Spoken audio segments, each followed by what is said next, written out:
each we are to find. So where you lead me, I will go.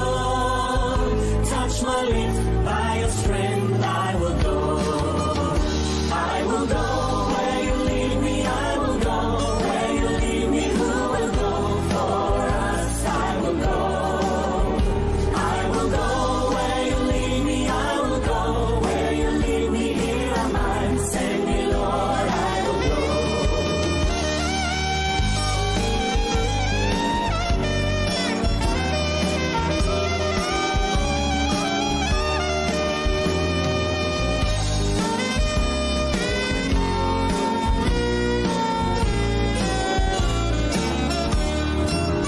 Because my eyes have seen the King, I must tell all the world, worship Him. In all the nations, in all the world, where He sends me, yes, I will go. I will go where you lead me, I will go. Where you lead me, who will go for us? I will go. I will go where you lead me, I will go. Where you lead me, here am I. Send me, Lord, I will go. I will go. I will go. Who will go for us? I will go. I will go. I will go. Here am I. Send me, Lord, I will go. I will go. I will go. I will go.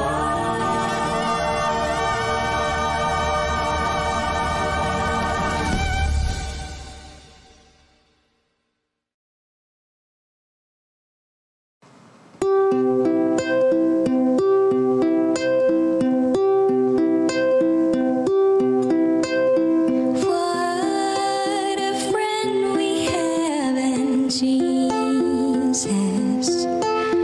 All our sins and griefs to bear. What a privilege to carry everything to God in prayer. Oh, what a peace we often forfeit. Oh, what a needless pain we bear. Oh, because we do not carry everything to God in prayer. Every trials and temptations, is there trouble anywhere? We can never be discouraged. Take it to the Lord in prayer. Can we find a friend so faithful, who will all our sorrow share? Jesus knows our every weakness. Take it to the Lord in prayer. Take it to the Lord in prayer.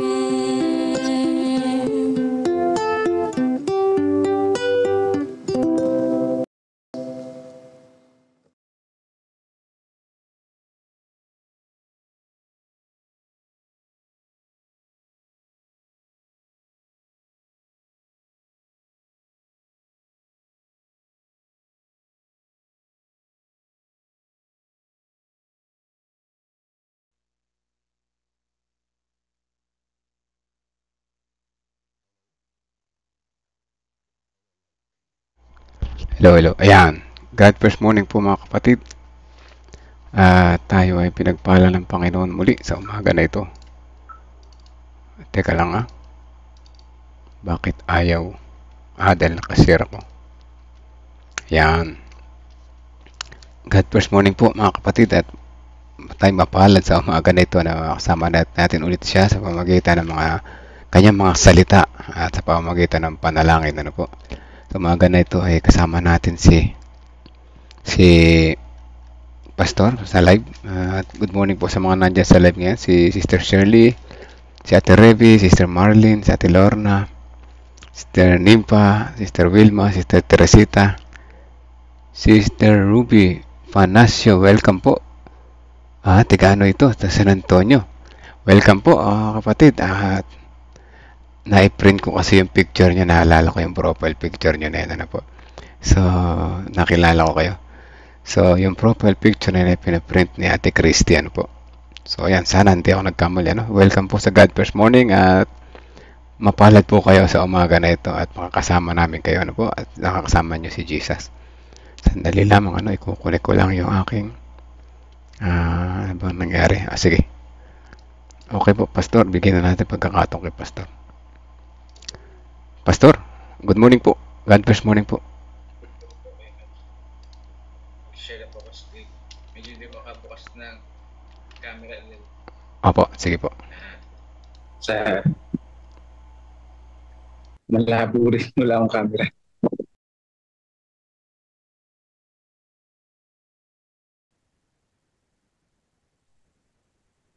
Happy Vesper po sa inyo lahat mga kapatid.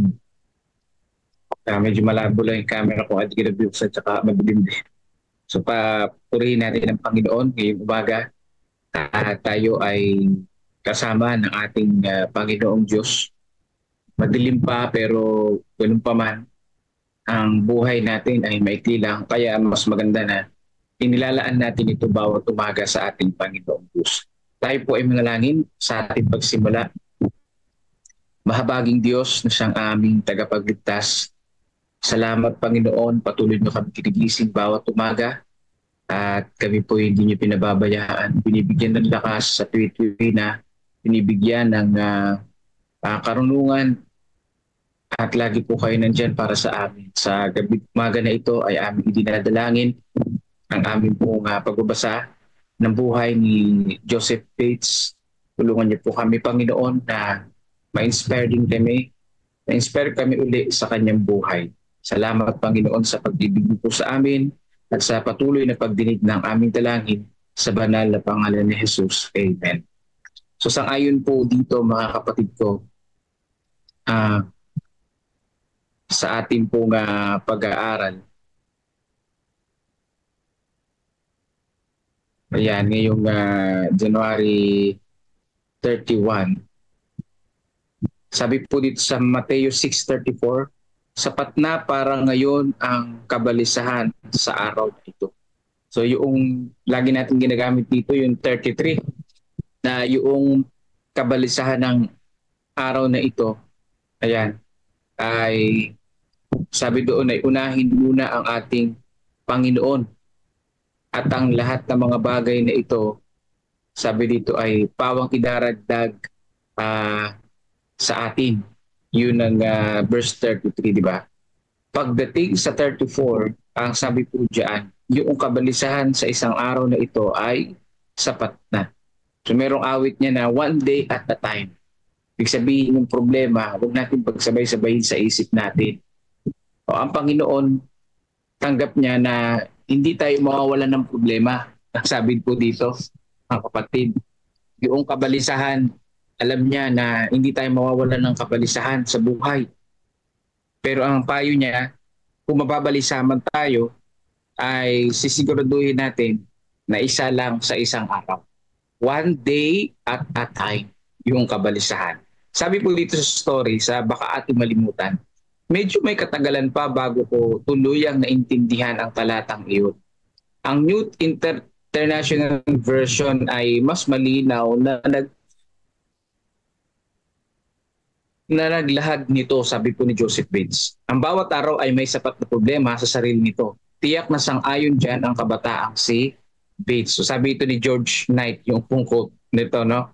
Na ang bawat problema ay sapat na, ang bawat araw ay may sapat na problema sa sarili nito. Yan. So hindi po pwedeng sapat na problema. So, ibig sabihin hindi lang isang problema pala, no? Kundi sapat na problema sa araw na yun. Po pwedeng isa lang. Depende sa kaya natin. Di ba? Minsan kasi di lang din naman isa yung problema eh. Sapat na problema sa araw na yun. Yan. Ang kanyang mga pakikipagsapalaran sa pagitan ng 1807-1809 ay isang maliit na patikim lamang ng mga paghihirap na kaharapin pa niya. Isang malaking pagbabago sa kanyang buhay ang naganap noong April 27, 1810. Ano po kaya ito? Sabi dito, ng gabing iyon, isang grupong namimilit na binubuo ng isang opisyal at 12 lalaki ang pumasok sa kanyang tinitirahan sa Liverpool, England. At dinakip siya at ilan pang mga Amerikano at kinaladkad sila na may banta ng espada bilang mga bagong kasapi ng hukbong dagat ng Britanya. Sabi diyan. Sa kabila ng kanilang mga dokumento na nagdedeklarang sila ay mga mamamayan ng Estados Unidos. Para sa atin, ang gayong pakikitungo ay maaaring nasa bingit ng ating imahinasyon. Ngunit magkaiba ang mga panahon na iyon. Ang Britanya ay nasa gitna ng isang pakikipagbaka sa kamatayan laban kay Napoleon at ang hukbong dagat nito ay nangangailangan ng mga tauhan. Ito pala yung panahon na si Napoleon Bonaparte ay gusto niyang sakupin ang buong Europa. Yan. So may mga pumasok sa bahay ni Joseph Bates. Sa panahon pala na yun, matagal na yun. Yung sa panahon ni Napoleon, ito yung sa panahon ng propesya. Yung 10 divided kingdoms, mga kapatid. Yung pinag-iisa nila yung Europa pero hindi nila mapag-isa-isa dahil nga propesya na magkakawatak-watak sila. Dahil sa mababang sweldo, maruming kalagayan sa pamumuhay, mahirap na rasyon at nakagawiang paghagupit. Halos imposibleng makakuha ng sapat na mga salapi ng mga sundalo noon. Grabe, no? Sa pagsimula ng digmaan ng Amerika sa Britanya noong 1812, ang hukbong dagat ng Britanya na naglalaman ng humigit kumulang 6,000 Amerikano. Sabi dyan, ang 17 taong gulang na si Bates, bata pa, ay gugugol sa susunod na 5 taon, 1810-1815 bilang isang panauhin ng gobyerno ng Britanya na naglilingkod sa halos kalahati ng kanyang oras bilang isang marino sa Royal Navy at ang kalahati ay bilang isang bilanggo ng digmaan. So grabe pala yung karanasan ni Joseph Bates, no? Nakasama siya sa prophecy. Yung mga digmaan sa panahon na yun. Ang kanyang mga karanasan ay nagpapahiwatig ng katatagan na mayroon ang binata sa pagsiklab ng digmaan noong 1812. Hinimok ng British ang 200 Amerikano na nasa squadron ni Bates na ipaglaban sila sa mga Pranses. 6 lamang kabilang si Bates ang tumanggi. Ang kanyang pagtanggi na nakabatay sa prinsipyo ay dagdulot ng masyadong paghihirap niya. Yeah, kasi nga sa panahon na yun talagang yung mga lalaki, lalo na mga kabataan noon, talagang isinasama sa gera. Dahil nga wala naman ng ibang mga tao noon. Talagang patayan sa panahon na yun. Buti na lang ngayon wala nang masyadong gera. Kung meron man, pa isa-isa. Buti sa atin dito sa Pilipinas walang ganyan na gera-gera. Pero sa kanila, napakahirap po ng buhay. Talagang patayan, pipilitin kang sumali sa gera. Sa isang pagkakataon, sa isang paglaban sa pangkat ng pantikmang dagat ng Pransya, tumulong ang lahat ng mga Amerikano maliban sa kanya. Iniulat ni Bates dahil sa kanyang kawalang interes. Pinatumba ng isang opisyal na British si Bates sa sahig at inutusan na lagyan siya ng bakal sa binti. Grabe yung naranasan niya, no? Binilanggo siya. Sumagot si Bates na malaya siyang gawin ito. Ngunit hindi siya kikilos dahil siya ay isang bilanggo ng digmaan. Sa puntong iyon, inabisuhan ng opisyal si Bates na kapag nagsimula ang labanan, ay itatali niya siya sa pangunahing haligi para gawin siyang isang target ng mga Pranses. Yun lang ang nakatatakot. No, itatali siya sa isang haligi para bagang pinako siya sa krus para siyang tamaan ng bala. Grabe pala yung naranasan ni Bates, hindi ko kaya yan. Ang espiritu ng kalayaan at determinasyon na iyon ang magiging katangian ni Joseph Bates sa natitirang bahagi ng kanyang buhay at ang nakabatay sa prinsipyo at matapang na diskarte sa buhay ang naging dahilan kung bakit siya naging isang matatag na tao na maglalaan ng kanyang lakas sa pagbuo ng isang kilusan mula sa mga gumuho ng miliarismo. So, yung pong karakter na nabuo kay Joseph Bates, ano daw po yun? Yung lakas ng loob, yung matapang na diskarte, yung pong prinsipyo, yung nabuo, prinsipyo matatag, matapang na diskarte. So, ibig sabihin talagang inihanda siya ng Panginoong Diyos sa pagbuo ng isang kilusan mula sa miliarismo. Yun na nga yung Seventh-day Adventist. No? Talagang inihanda siya ng Panginoon. Binuin mo, binuhay pa siya ng Panginoon samantala nung naglaban na itinali nga siya doon sa haligi.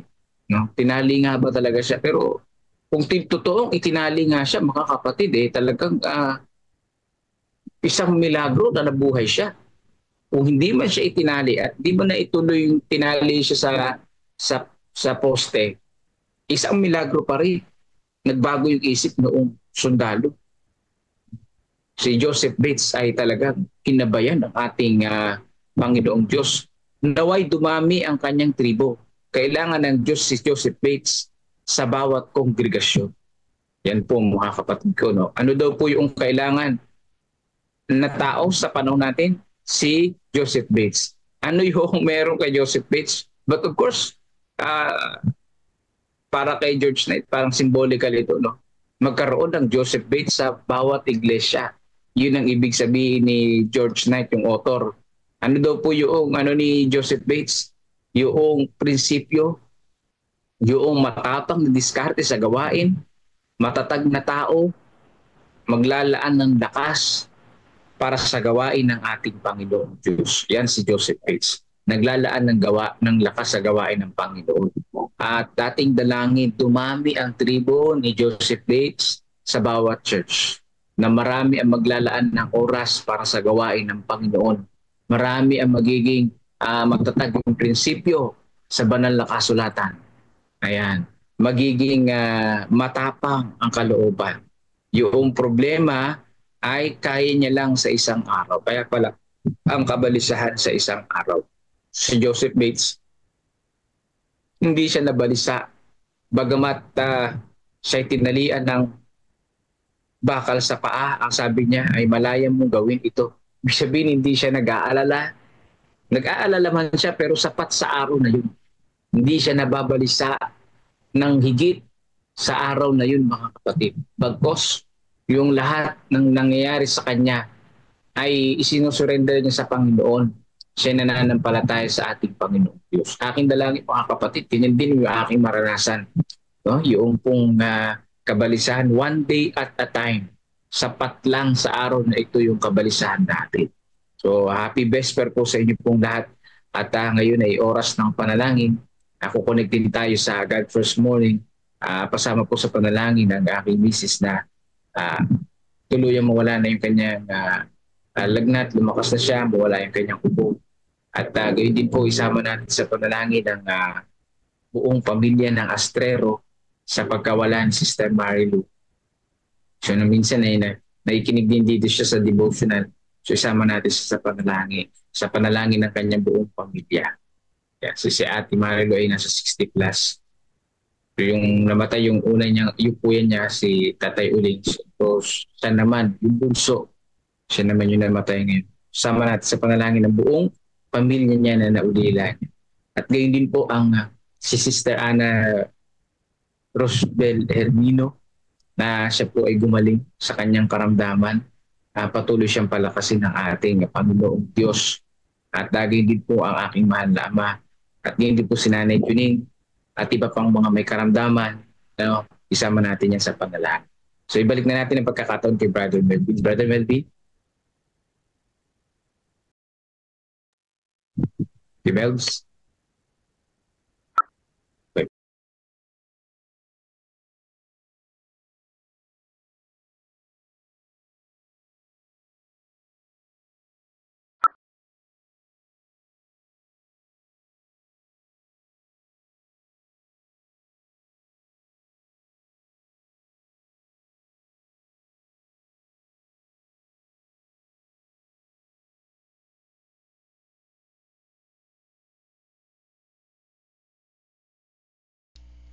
Ayun, wala pala akong sound. Ayun po.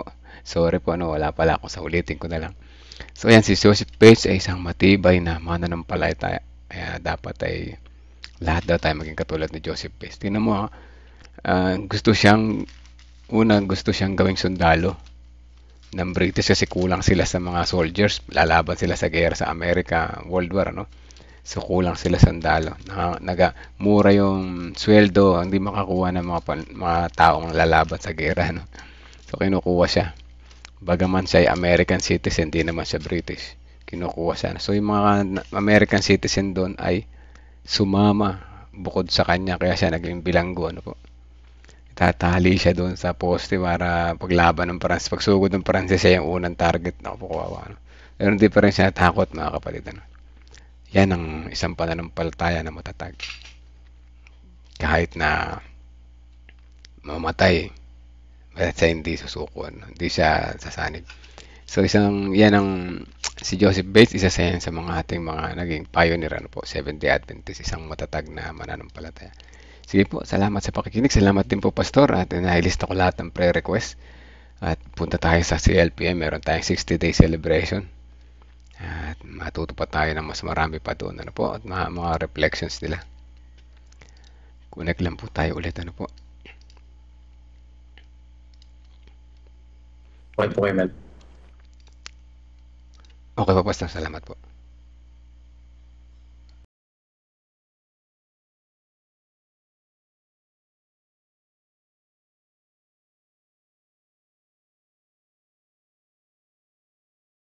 Na 20% kasi last year po ay 10% lang po yung binibigay namin.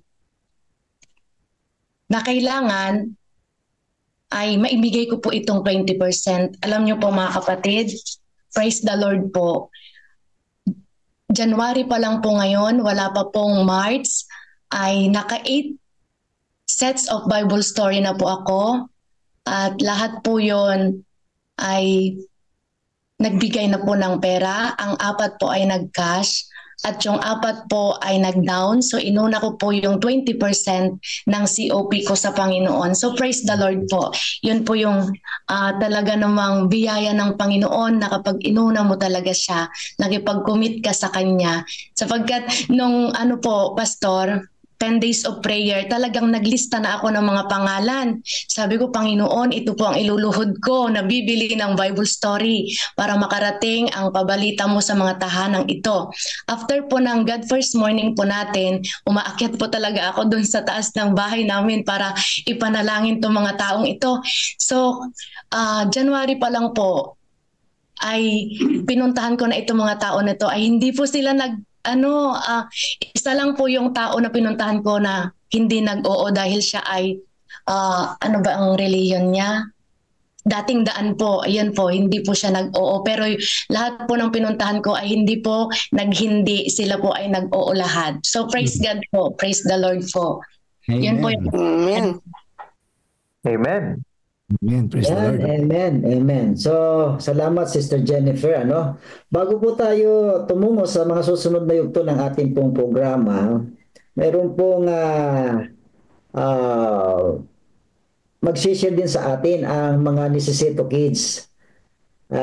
Nice nating kilalanin si Shine. Nandiyan ba, Pastor? Si Shine. At pakinggan natin yung kanilang patutuorin tungkol sa COP. Pastor, hindi po ito testimony. Ito po ay para sa chanting ng mga kids. Okay. So, outro po yan, po. Sa outro. Sa outro. Okay. So, tuloy-tuloy po tayo, mga minamahal na mga kapatid. So, mayroon pa ho bang gustong mag-testimony? Kung wala na po, reserve po ninyo bukas ha, at pakikinggan po natin.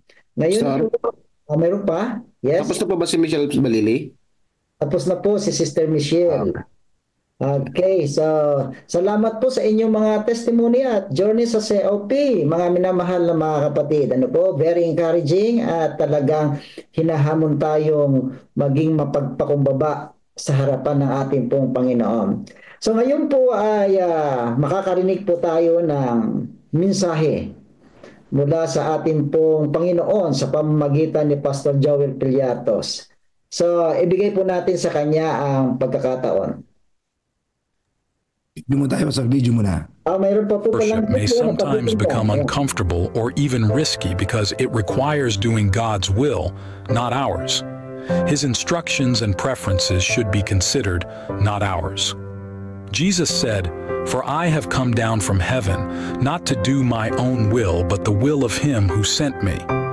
During the time of the Israelites, 3 times a year all men appeared before the Lord to worship. It would require them to risk their land, leaving it behind, surrounded by covetous and belligerent tribes. But God promised them that neither will any man covet your land when you go up to appear before the Lord your God 3 times in the year. It would be apparently safer to stay in their place to protect it. After all, what would prevent their enemies from rushing upon these unprotected houses and ravaging them with fire and sword? But God has promised them protection, as He now promises blessings to those who take risks by keeping the Sabbath or returning the tithe. The Israelites knew that God's promises could only be fulfilled if they would have all their sins confessed and followed His directions. Imagine thousands of Israelites heading to the holy convocation in Jerusalem singing, "Unless the Lord builds the house, they labor in vain who build it. Unless the Lord guards the city, the watchman stays awake in vain." True worship requires doing God's will, even when it seems unsafe. It may not seem safe to keep the Sabbath or to return tithes and offerings sometimes faithfully, but the highest safety can only be found when we are in God's hands, trusting in Him and obeying His directions. In all circumstances of life, may we put our desires last and God first.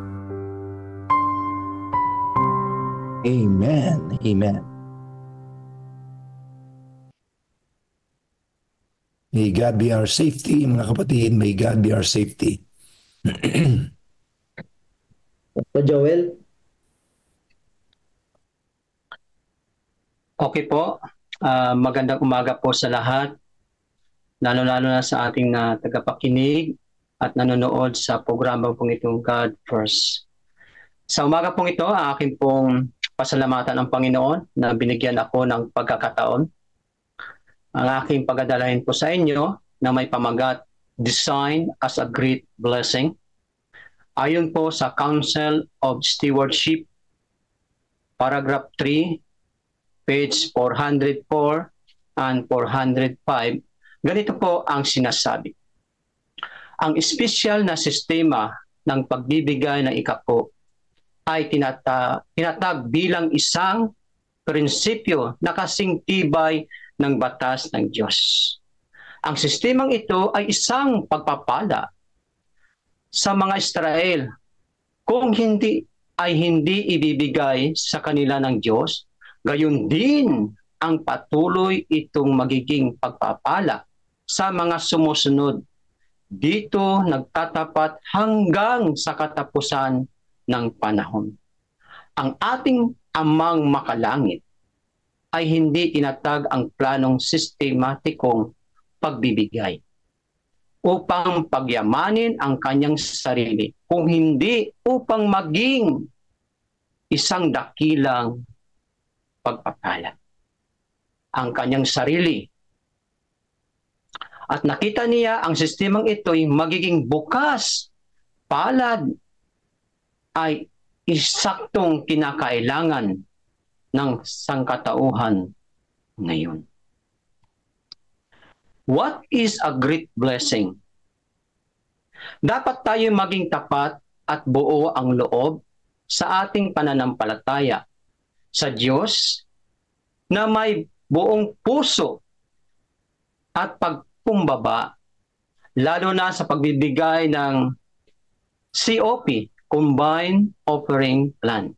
Hindi lamang ito isang responsibilidad, kung hindi isang pagpapakita ng ating pagmamahal at devotion sa kanyang bawat pagbabalik natin ng tapat na handog. Ipinapakita natin ang ating pagsunod sa kanyang kalooban. Mahalaga na tunay nating maunawaan ang kahalagaan ng ating ginagawa kapag tayo'y nagbibigay at nagbabalik sa Diyos ng ating mga handog sa ilalim ng COP. Ang bawat pag-aalay ginagawa natin na may malalim na kahulugan at layunin mula sa Diyos. Tinuturuan tayo ng Diyos na maging halimbawa sa kanyang pag-ibig at malasakit sa ating buhay. What is a great blessing? Dapat nating magkaroon na wagas na at tunay na pagmamahal sa Diyos. Ang tunay na pagmamahal sa Kanya ay nagpapakita sa ating aksyon, sa ating pagsunod sa Kanyang utos, pagbibigay sa ating handog ng tapat at masaya. Ayon sa Biblia, ang bunga na tunay na pagmamahal ng ating pagkakaroon ng tapat relasyon sa Diyos ay nagpapakita sa ating pagmamahal sa pamamagitan ng pag-ibig o pagbibigay natin sa Diyos. Ang pagiging tapat sa COP ay hindi lamang isang ritual, kung hindi ay isang pagpapakita ng ating pananampalataya at pagmamahal sa Diyos. Magbibigay tayo na may kagalakan at pagpapatuloy, pagtatakilik ng kanyang biyaya na tapat sa ating pangako. Sa ganitong pamaraan, magiging maligaya at masagana ang ating relasyon sa Diyos. Ang pagbibigay sa ilalim ng COP ay higit sa isang obligasyon. Ito ay isang patunay ng ating pagmamahal at tapat na pagsunod sa Diyos. Magbibigay tayo ng buo at puso, tiyak nating pagtupad. Sa kalooban, magkakaroon tayo ng masaganang biyaya at kagalakan sa ating buhay. Sa personal na pagtotoo bilang ng isang lingkod, bilang isang personal na pagtotoo, nung hindi ko pa isinasagawa ang pagsunod sa practice ng COP, naramdaman ko ang kakulangan ng biyaya ng Diyos sa aking buhay at wala akong naipon sa loob ng 2 taon. Ngunit ng nakaraang taon, nagsimula akong mag-practice ng COP. Matapos marinig ang mga turo ng ating mahal na presidente ng CELPIM, Pastor Jerry Estabillo, tungkol sa tamang pamamaraan ng COP. Aking prayer sa Diyos, pag may biyaya akong natatanggap, ako ay magbibigay ng COP ng 20% sa Diyos. Mula noon, naramdaman ko ang pagdami ng biyaya ng Diyos sa aking buhay. At higit sa lahat, binigyan niya ako ng maraming biyaya mula sa Diyos. Sa katotohanan, dahil sa pagtatapat ko sa Diyos, ako'y binigyan niya ng isang bagong sasakyan. Hindi ko po ito pinagmamalaki, ng isang wigo. Tunay nga nagbibigay na masagana ang biyaya ng Diyos sa taong nagsumusunod at tumatapat. Ang biyaya ng Diyos, nagpapalang ito ay patunay ng kanyang kailangan natin ang katapatan at pangako. Kung ano ating ipinangako sa Diyos, totoo, yun ay bibigay ng Diyos. At sa totoo lamang, ako ay umaasa lamang sa biyaya ng Diyos. Ang biyaya ng Diyos umaapaw sa ating buhay kapag tayo'y nagtatapat at sumusunod sa kanyang kalooban, patuloy na magtiwala at magbibigay ng malusog na puso. Tunghayan natin ang walang hanggang biyaya ng pinagkaloob ng Diyos sa inyo, sa ating lahat. Mga talata sa Biblia tungkol sa biyaya ng Diyos. Ayon sa Luke chapter 6, verse 38, ang sabi po dito ay ganito po: magbigay kayo at kayo'y bibigyan. Takal ng mabuti, siksik, liglig, at umaapaw ay ibibigay sa inyo. Paano tayo magbigay na may malasakit sa Diyos at sa tao? Ang pagbibigay hindi nasusukat kung gaano karami o kabigat ang ibinibigay mo, kung hindi sa puso malasakit sa iyong pinapakita. Sa bawat pag-aalay, itinuturo ng Diyos na ang layunin ay higit pa sa mahalaga kaysa sa halaga ng material na bagay, magbibigay na may pag-ibig at walang hinihinging kapalit ang Diyos sa atin.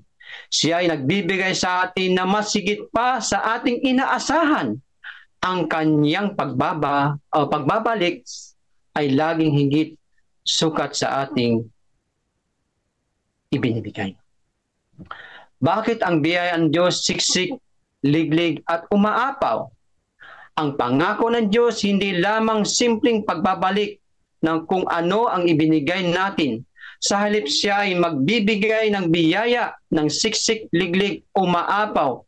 Ibig sabihin, hindi natin kayang sukatin ang kanyang pagpapala.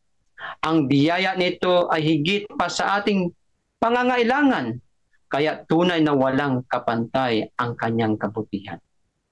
Ang kabutihan ng ating mahal na Diyos. Ano ang layunin ng Diyos? Kung paano tayo maghahasik ng mga maluwag, ganun din tayo mag-aani ng maluwag. Ang paggawa ng kabutihan, magiging ito man ay material o pagmamahal sa paglilingkod at magbubunga ng masaganang ani. Ngunit ang aning ito hindi lamang sa pinansyal, kundi pati na rin sa spiritual, emotional, at relasyon natin sa kapwa at sa Diyos.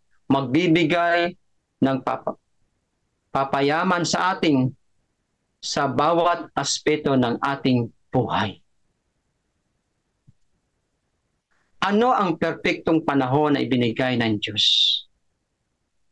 Ang panahon ng Diyos sa pagbubuhos ng kanyang biyaya ay laging perpekto.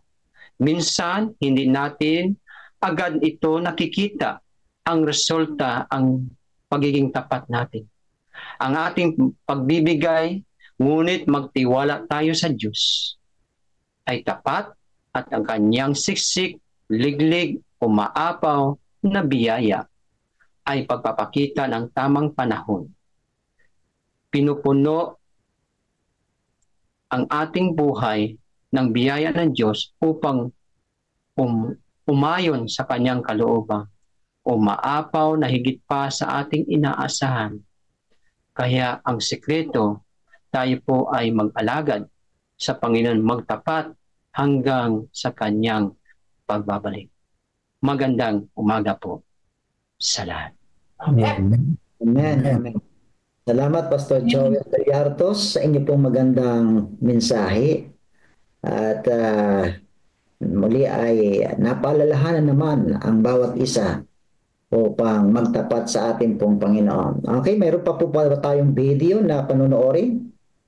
Wala na, Pastor. Wala na. Diretso na po tayo. Okay, salamat po sa inyo pong mga testimonies and message, Pastor Joel Bellartos. Okay? Ang ating pong panalangin, silent prayer, ating pong ipanalangin ang ating commitment sa Harvest 2025. So, pansamantala po tayong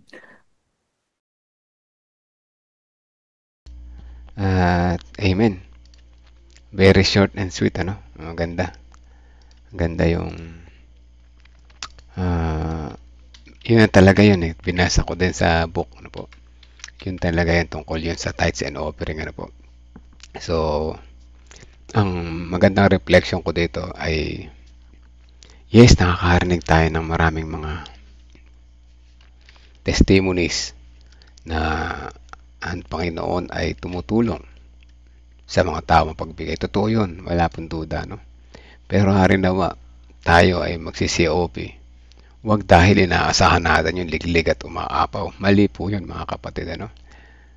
Dapat po tayo ay inspired, motivated by faith, not motivated by emotion. Alam niyo po, sinare ko to sa isang kapatid, ano? Sabi ko ay, kung tayo magsi-COP, mangako tayo sa Panginoon na tayo magiging tapat sa Kanya, una-una sa tithes.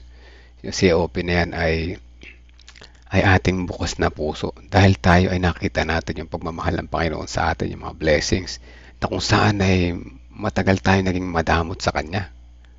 Yan dapat yung ating makita, yung na ating pananampalataya na ang Panginoon ay patuloy na nariyan para bigyan tayo ng, para dumidinig sa ating mga panalangin. Bilang pasasalamat tayo dapat ay magbalik sa Kanya ng ganyan, ng pasasalamat na offering, na kung saan ay nung araw pa yan ginagawa naman na sa Bible times, ano? Ang kanilang offering na ay matataba, malulusog ng mga hayop, hindi yung mga bungi at pilay, ano po. Sabi ko nga dito, kasi maraming mga bagong pangalan, tayo sa panahon natin ngayon, kung ano lang matungkot, masaya sa puso, 20, 50, 100, ano po. Hindi po pera-pera sinasabi ko dito. Yung puso po natin, alisin natin yung pagiging madamot at makasirli. Dahil yung puso makasarili ay isang natutunan ko sa GFM, ay may mantsa yung ating puso kapag makasarili. At tayo ay hindi makapapasok sa langit na bayan kapag tayo makasarili, mga kapatid. Gumagastos tayo ng marami sa mall, sa restaurants, sa ating sariling pakapaginabangan. Pero sa gawain ng Panginoon, madamot po tayo, no? Nawa, makita natin yung ating sarili, kung anong kalagayan natin, ano? Bago tayo mag-COP, hindi yung nakita lang natin nag-testimony.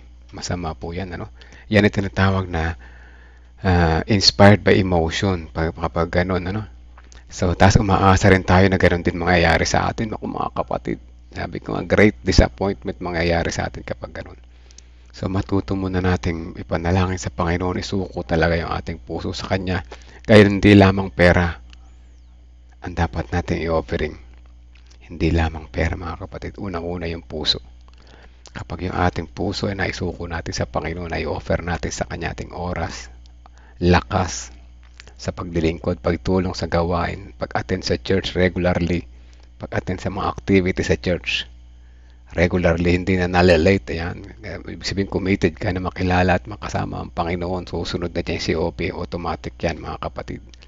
Hindi mo na yan dapat pang isipin, pasusunod talaga, no? Dahil kanya na nangyari sa akin, mga kapatid, ano po.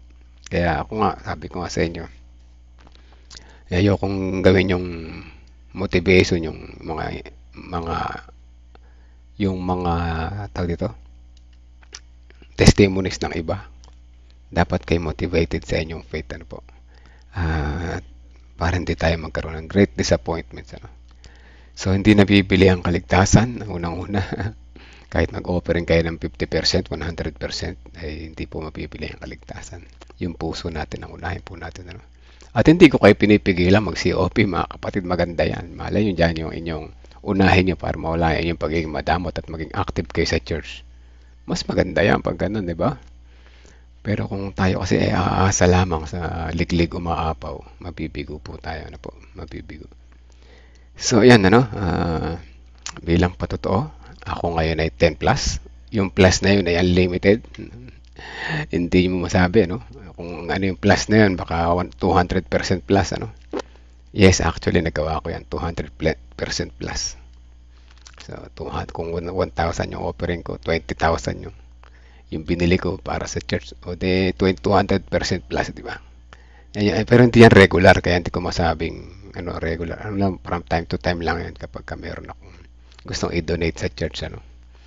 So, yan, mga kapatid, ano, yan ang aking testimony sa inyo. Pero dahil kaya ko naman nagagawa yan, sa magaling ang blessings ko sa Panginoon din, mga kapatid. Hindi naman ako nagmamayari ng aking possessions. Hindi naman ako nagmamayari ng aking buhay sa Panginoon. Lahat galing yan, ano po. Kaya naman akin din naman ibinabalik sa Kanya, ano po. Hindi naman kailangan na tawag dito, hindi kailangan na ang ating motivation ay dahil sa, kaya sabi nga ng iba, nako, pera-pera na naman. Magiging pera-pera po yan kung yung puso ay wala sa Panginoon, ano. So, yung mga nagsasalita ng gano'n, ng negative, magbago tayo mga kapatid, ano. Isipin natin yung Panginoon gano'ng kabuti sa ating buhay. Kung di natin kayang ibigay ang ating puso sa Kanya, ay hindi po tayo mag-i-enjoy sa langit na bayan. Ikinalulungkot ko po, mga kapatid. Baka hindi kayo makapasok sa loob hanggang pinto lamang at bumalik pababa, ano po. So yan ang ating maiksing devotion. Maaga pa, natapos na, pero salamat sa Panginoon. Siguro ay walang masyadong testimony ngayon, ano? Kasi naubos kahapon, ang dami kahapon. Di mabilang kahapon, may mahabol pa, ano? Naubos siguro kahapon. Tsaka maaga nagsimula doon, 3:30 nagsimula na, ano po. Masabi natin, Revi, pag nag-COP, isipin natin, bahala na ang Panginoon sa atin. Praise the Lord. Ganon. Basta tayo tapat na nagbigay sa Kanya. Wala tayong naisip na kapalit. Ate Revi, tama? Hindi yung, maasa ako. Hindi, wag. Pag may dumating na blessing, hindi ka matutuwa ka, hindi ka, pag walang dumating, okay lang, kasi hindi ka naman maasa. Pag may dumating, praise the Lord, salamat po sa blessing, hindi na kailangan, pero dumating pa. Ganun, ano? Bakit hindi na kailangan? Kasi marami na kayong dumarating na dagdagan pa. Di ba? Nawa ako ay makabudol sa inyo, no? Hindi dahil sa binubudol ko kayo sa masama, no? Unahin po natin yung puso natin, ano? Susunod yung bulsa dyan. Huwag yung uso, ano? Masama yung pag-uso ang inuuna natin. Salita lang kaya. So, tandaan tayo. Yan na yung COP, pangako yan. Promise offering tawag yan, ano? Promise offering natin sa Panginoon. Promise, pag sinabing promise yan ay tinutupad at yan ay regular, ano? Hindi 10% ngayon, bukas 5 na lang. O kaya 3 na lang. Tuloy-tuloy po, ano? Maging matibay po ang ating pananampalataya, mga kapatid, ano po. Sabi ko nga ay hindi nabibili ang pananampalataya. Yan ay tinatrabaho sa tulong ng Holy Spirit. Ayan ay bubuo sa atin, ano po. Tayo mo na lang yung mga kapatid kung wala na kayong karagdagan dyan. Nakalista sa akin yung mga pangalan nyo rito at dito panalangin ko kayo lahat. Kung meron dyan mga nasa background, mag-comment po kayo at para mabasa ko yung inyong pangalan. Malaman ko na nandyan kayo, ano po. Para masama po kayo sa panalangin. Ayun, sa taas kala ko wala si Ate Revi dito. Pagalitan na naman ako ni Ate Revi. Nakalimutan ko yung San Leonardo. Let's pray po, mga kapatid. 10 to 15 seconds, ibulong nyo na po yung inyong mga kahilingan sa Panginoon, yung mga pangalan ng ayos nyo, ilapit sa Kanya, ano po, bago ako magsimula. Let's pray po.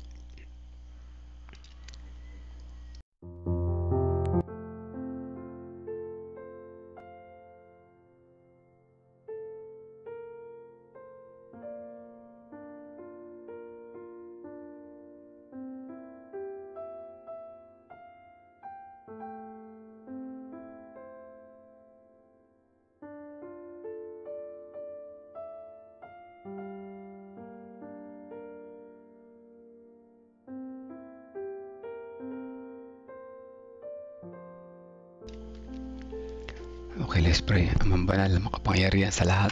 Salamat po muli sa umaga nito na patuloy nyo kaming in-inspire. Unang-una sa napakatatag na pananampalataya ni Joseph Bates. Maging siya man ay mabubog, mapatay, hindi po siya natakot. Nawa, magkaroon din po mga Joseph Bates sa aming mga iglesia. Unang-una kami bilang mga mangunguna, maging matatag po kami sa pananampalataya na ang aming ibinigay na pangako sa inyo ng mga handog ay aming maibigay ano pa man ang dumating na kahirapan sa aming buhay, sapagkat hindi kami umaasa na kayo ay magbibigay. Alam namin na ginagawa niyo po ang inyong magagawa para sa amin dahil kayo ay Diyos ng pag-ibig na endless po ang inyong biyaya at pagpapala. Tulungan niyo po ang aming mga puso at dakilan, Diyos. Minsan kami may maruming puso, marumi ang aming iniisip tungkol dito sa usapin na ito. Ngunit nariyan kayo para paunawa sa amin. Patuloy ang inyong pagmamahal. Kung minsan kami ay nagtutuda na baka wala na kaming makain, wala na kaming para sa amin, o dakilan Diyos, ito ay mga maruming puso na may mantsa. Salamat sa kaalaman na may mantsang puso ay hindi makararating sa langit na bayan. Tulungan niyo po kami na maalis ang mantsa na ito sa aming puso. Tulungan niyo po kami na maalis ang aming pagiging madamot. Tulungan niyo po kami na maalis ang aming pagiging makasarili. At tulungan niyo rin po kami na kayo po ang unahin namin sa lahat ng bagay, sa lahat ng aming pagdedesisyon, sa lahat ng aming mga trabaho, sa lahat ng aming mga paglakad, sa bawat paggising namin sa aming umaga, ay kayo po ang aming unahin, o dakilang Diyos. Maraming salamat sa programa na ito, na kami ay matututo na maging mabait, maging inuuna namin kayo, maging mapagbigay, o dakilang Diyos. Maraming salamat sa pagkakataon na ito. Kailanman ay hindi namin ito malilimutan, na hindi walang katumbas na ano pa mang kaligayahan. Maraming salamat po. Sa umaga na ito, nais namin isama sa panalangin ang mga prayer request ng kapatiran. Meron po kaming mga ibidulong na pangalan, mga panalangin. Maaaring ito man ay aming mga mahal sa buhay, ang aming kamag-anak, ang aming mga kaibigan. Maaaring ang ilan ay may mga karamdaman. Maaaring ang ilan ay may spiritual na karamdaman. Maaaring ang ilan ay may emosyon problem. O dakilang Diyos, dalangin namin ang iyong pagtinig sa aming mga panalangin ayon sa inyong kalooban at hindi nang sa aming nais. Dahil alam namin na kayo ang dakilang Diyos na nakakaalam ng mas mabuti kaysa sa nalalaman namin. Pagkaloob na po sa amin ang pinakamabuti. Dalangin din po namin si Sister Abel Hermino sa kanyang patuloy na pagpapagaling. Gayon din naman si Brother Ramon Hernandez sa kanyang kalusugan. Si Nanay Juning Alpindo sa kanyang kagalingan. Ang mga parents ni Pastor Nelvin Alabanza. Gayon din naman si Sister Ana Rosbel Hermino sa kanyang karamdaman. Patuloy niyo po siyang palakasin, o Diyos. At gayon din ng si Ma'am Karen, at nawa patuloy na siyang gumaling sa kanyang lagnat, at bigay niyo po sa kanya ang kalakasan na kinakailangan upang sa kanya siya ay makapagpatuloy sa kanyang paglilingkod. Dalangin po namin ang comfort sa family ng mga astrero sa kabila ng pagkawala ng kanilang mahal sa buhay, o dakilang Diyos. Mahirap ang kanilang sitwasyon sa mga panahon na ito, ngunit nariyan kayo para i-comfort sila sa inyong mga pangako gamit ang mga kapatiran na sa kanilang iglesia, sa kanilang lugar. Sila ang kanilang mga kasama, o dakilang Diyos. Sa piling po nila ay may lalapit nila sa pamamagitan ng papuri, sa panalangin at sa awitan. Sila ay gagaan ng kanilang pakiramdam. Ipagkaloob din po sa kanilang mga pangailangan, o Diyos. Maging pinasyal mo na ito, kalakasan ng pangatawan o resistensya. Dalangin din po namin ang Harvest 2025. Nawa ang aming mga church leaders, members ay sabay-sabay na magkaisa, sapagkat sa pagkakaisa ay mayroong pagtatagumpay.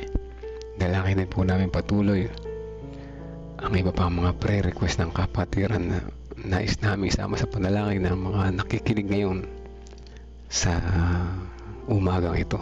Ang sambayan po ni Sister Shirley Rosacinto, ang sambayan ni Ate Revi Padilla, kasama na yung kanyang mga anak sa malayo, yung kanyang mga mahal sa buhay, yung kanyang mga apo, yung kanyang mga kasamaan sa iglesia, mga bagong binyagan, mga dati ng binyagan na patuloy makaisa sa gawain para sa katatagumpay ng inyong misyon, o dakilang Diyos. Nawa ang kanyang mga anak ay sumuporta ng buong puso, hindi lamang sa pinansyal, gayon din makasama niya ang kanyang mga anak sa kanyang pagsamba, sa kanyang paglilingkod, sa kanyang pananampalataya. Ito po ang isang dalangin ng magulang na napakasarap kapag ito ay nangyari para sa kanilang buhay. Ang isang buong pamilya nagsisimba ay isang masaya at nagiging matatag na maghihintay sa nalapit niyo pong pagbabalik. Nawa ang panalangin ni Ate Revi ay kanyang makita ang kasagutan sa lalong madaling panahon, o dakilang Diyos. Sa tulong ng Holy Spirit kami po ay nagtitiwala sa inyo. Gayun din naman ang sambahayan ni Sister Marilyn Garcia. May mga prayer request din po sila, o dakilan Diyos, inyo po itong dinggin. At mga sambahayan ni Ate Lorna, kasama ni Kuya Bobby, kanilang mga anak sa malayo, mga apo. Gayun din ang sambahayan ni Sister Zenaida Manarang, at sambahayan ni Sister Neiva Rivera, kanilang iglesia sa Tabacao, dakilan Diyos, samahan niyo po sila sa kanilang paggawa. Ang sambahayan ni Sister Wilma Fernandez, ang sambahayan ni Sister Teresita Ladia, ang sambahayan ni Sister Mildred, ang sambahayan ni Sister Ruby Francisco, ang sambahayan ni Sister Dang de la Cruz, kasama na yung kanilang pinagkakitaan, at ang sambahayan ni si Sister Janet Katmaitan, kasama na si Brother Jojo sa kanyang kalusugan at ang pag-aaral ni Migs. Gayun din ang sambahayan ni Ate Flor Erilia, kasama na si Kuya Sani, si Roy and Joy, o dakilan Diyos, nawa si Sister Roy, Sister Joy ay magkaroon na ng permanent visa at patuloy na maranasan ang iyong pagmamahal. Samahan niyo po siya sa kanyang mga magdedesisyon sa buhay, o dakilan Diyos, sa bawat araw. Ilayo niyo po siya sa anumang kapamakan.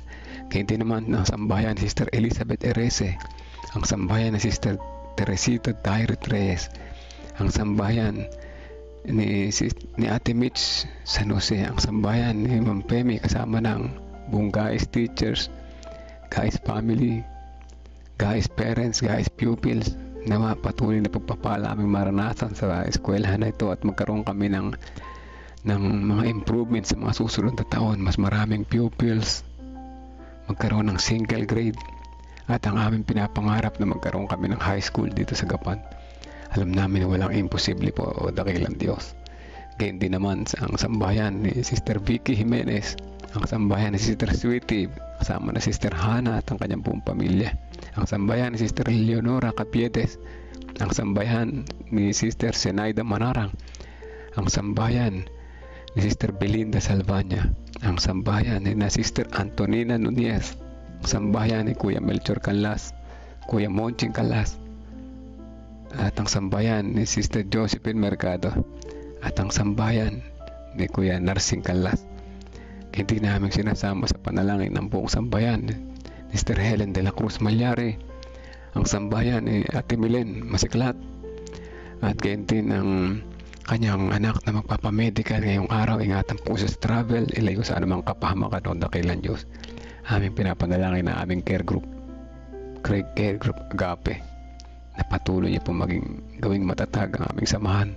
Tulungan niya po kami na mas mag-improve palalo, na makatulong sa gawain, unang-una sa serbisyo sa church at gayon din sa iba. Dalangin din namin ang buong Gapan Church, ang lahat ng care group. Nawa patuloy na maging matatag sa anumang pagsubok na dumating sa aming buhay. At sa huli, aming sinasama sa panalangin ng mga kapatiran na nasa background na makikinig sa replay mamaya. Dalangin po namin na inyo rin dinggin ang aming mga panalangin. Patawad po kung saan kami nagkulang at nagkasala. Ito po ang aming dalangin sa pangalan ni Jesus namin tagapagligtas. Amen. Amen.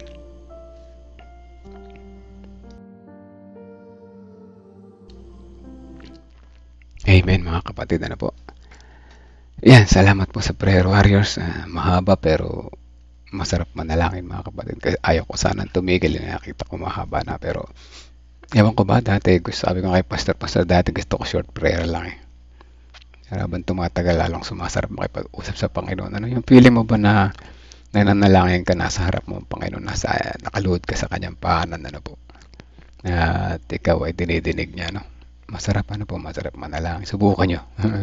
Lalo na pag meron kayong hinihingi sa Panginoon, mag one-on-one kayo sa room. Subukan nyo po. Ay, si Ma'am Berna na po. Kasama po kay Ma'am Berna sa panalangin. Hindi nyo man na-type yung comment dyan. Sinama ko kayo kasi yung mga nasa background kasama po, ano.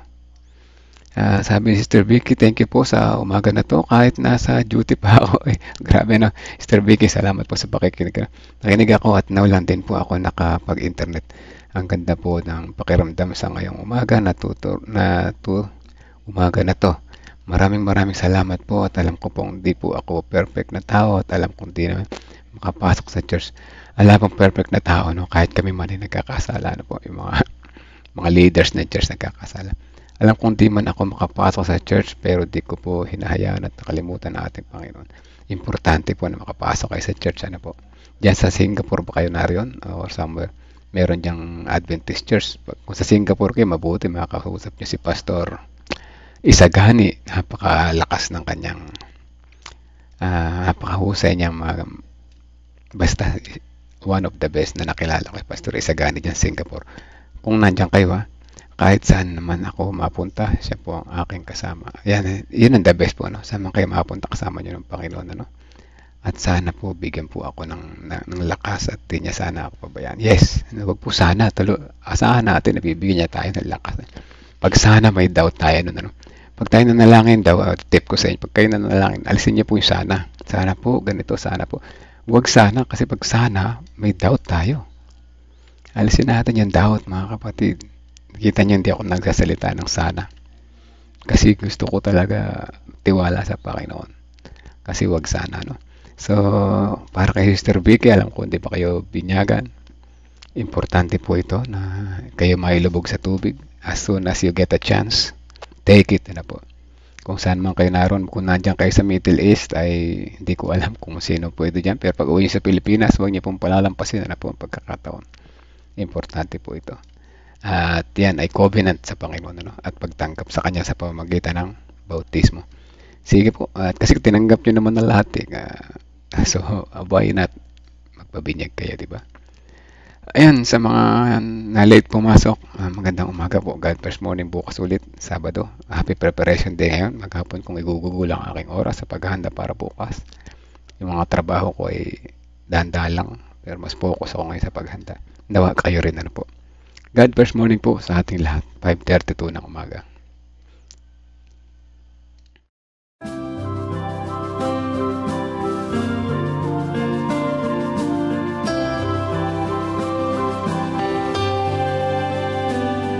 I hear the voice of Jesus calling. My answer is, I will go. I see the need of people crying. My answer is, I will go. I go to share the message of love. I go to share the blessed hope. But if I get discouraged, I call to Jesus' help.